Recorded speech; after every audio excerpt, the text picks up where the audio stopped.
Hey everybody, thanks so much for joining us for another episode of Hey HODINKEE in our non-sound isolated office. Are we going? Fading, fading, fading.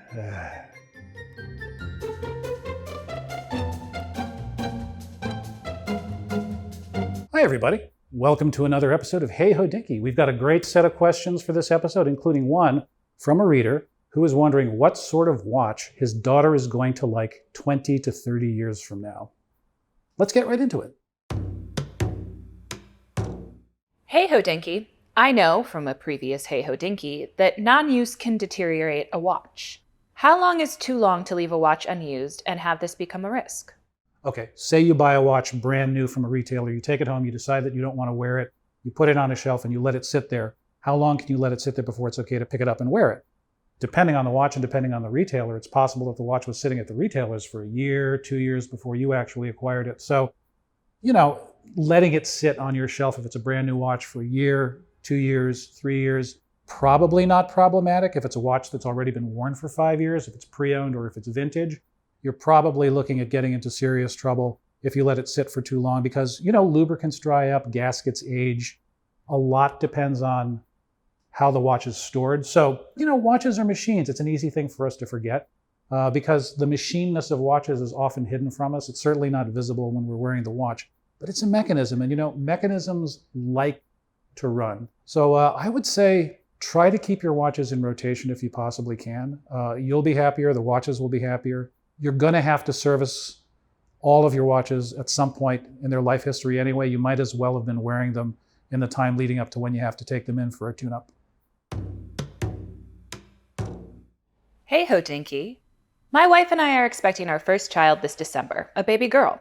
I'd love to purchase a luxury watch to pass on to her for her college graduation, wedding, or another important life event.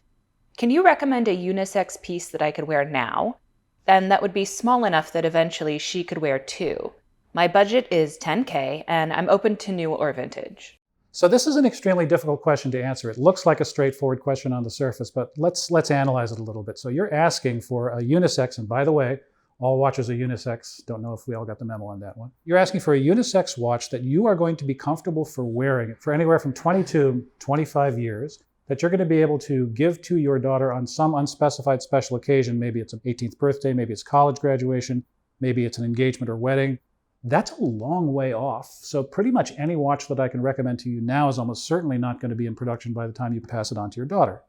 However, there are some watches that I think I can recommend because they're made by companies that are notorious for making watches that look good 10 years from now, 20 years from now, 25 years from now. And the three companies that I'm thinking of for you and for your daughter are, and they're obvious choices, but they're obvious choices for a reason, Omega, Rolex, and Grand Seiko.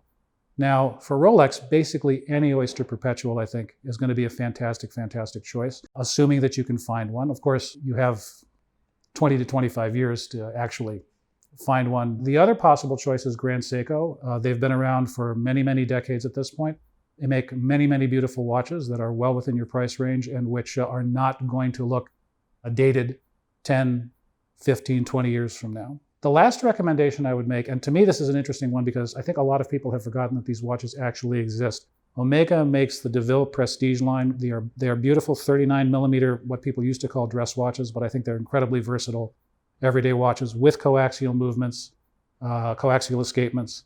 And every time Omega comes out with another 45 millimeter dive chronograph, people say, well, gosh, why don't they make beautiful, smaller, classic dress watches, the way they used to back in the day in the 1950s, 1960s. And in fact, they actually do, but for some strange reason, nobody ever talks about them. It's as if we've all got, a collective blind spot about the fact these watches even exist. So I would recommend strongly taking a look at those because I think that they're an excellent candidate as well. Hey HODINKEE. Some of my watches advance the time when the crown is rotated clockwise, which makes sense. Other watches advance the time when the crown is rotated counterclockwise, which just seems wrong. It's like the designer didn't even try. What dictates this clockwise-counterclockwise choice?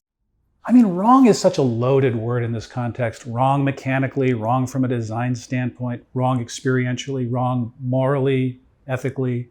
spiritually. I guess it makes sense intuitively if you turn the crown clockwise for the hands to move clockwise, but that is not always the case. Movements can be set up in a couple of different ways. Both ways are perfectly legitimate from a sort of mechanics standpoint. So this is something that most of us don't think about, but inside every single watch, there is a mechanism which is hidden under the dial called the keyless works. And the keyless works are called keyless because they do what you used to have to use a key for. So back in the day, pocket watches used to be wound by using a key to wind the mainspring barrel, and they also used to be set by using a key to set the position of the hands. Eventually, the idea came to several different watchmakers more or less at the same time that this was an inconvenient way to do things and that it was easy for people to damage their watches. So the keyless works were invented. So the keyless works can be set up in either way. Both ways are perfectly legitimate from a mechanical standpoint. Neither of them represents sloppiness on the part of the movement designer.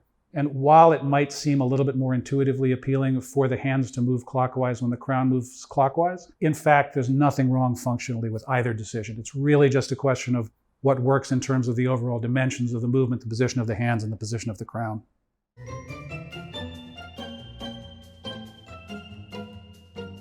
Well, everybody, thank you so much for watching. It's been a pleasure as always. Mine, and I hope yours as well. If you have a question you'd like to see on Hey HODINKEE, send it to hey@hodinkee.com. That's hey@hodinkee.com. And don't forget to like and follow us on YouTube. Thanks so much. See you soon.